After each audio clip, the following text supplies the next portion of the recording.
To film great underwater wildlife, you need to get close to the subject.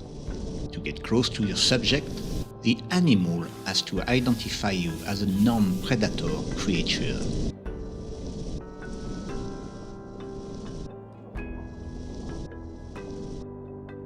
The headshot is what you want to get.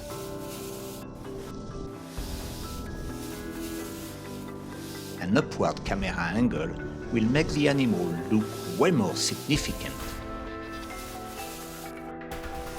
Tracking backwards as the subject comes toward the lens is what I call the money shot.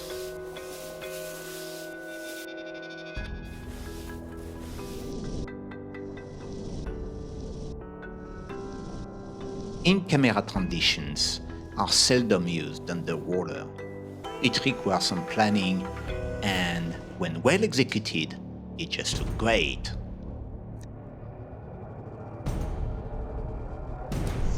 Anticipate the intended path of the subject and place yourself accordingly so the animal comes toward the camera for the headshot.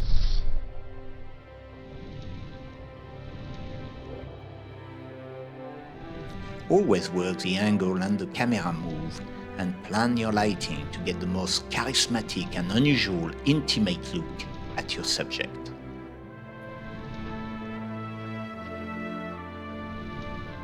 In terms of editing, shortcuts are great to bring the rhythm up and to keep the viewer connected and driven to the action.